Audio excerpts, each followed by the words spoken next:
A warning before you listen.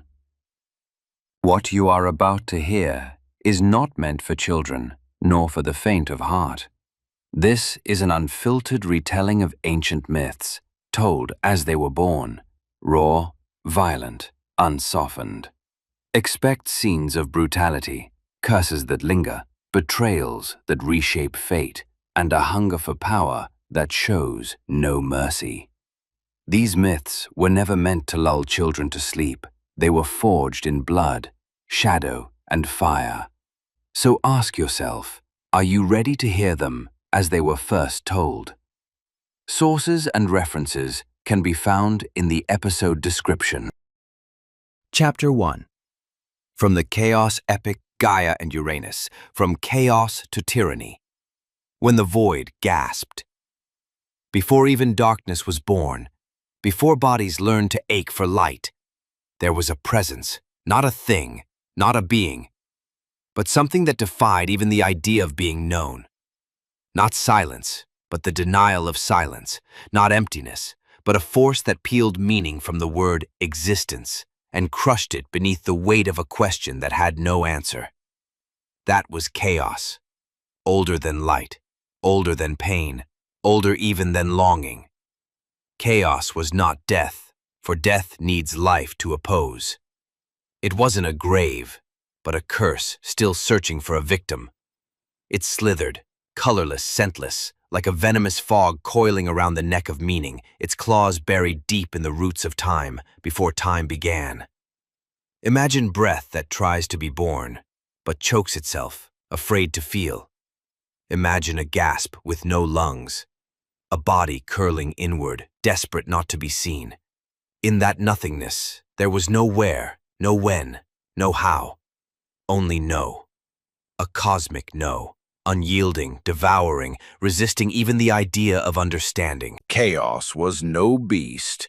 It was the lust before the beast learns hunger.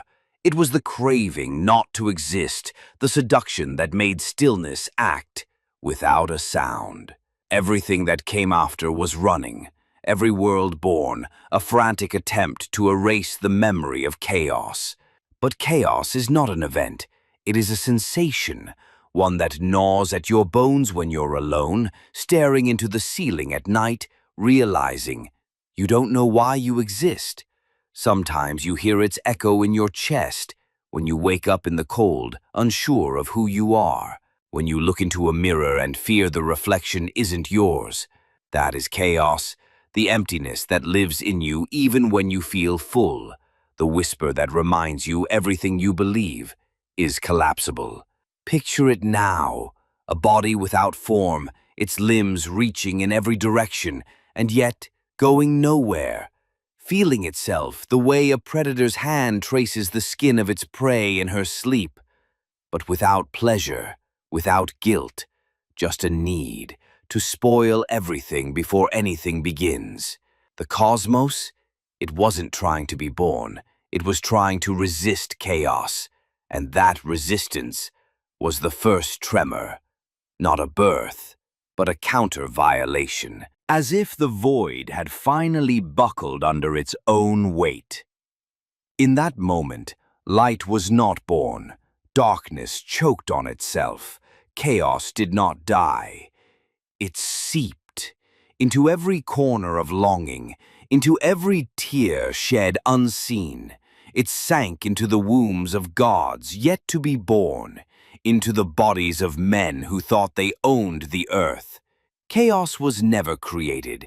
It has always been, watching, breathing through your worst moments and whispering that no matter how much you love, how brightly you shine, how fiercely you create, you are still a being born from nothing and destined to end in no one.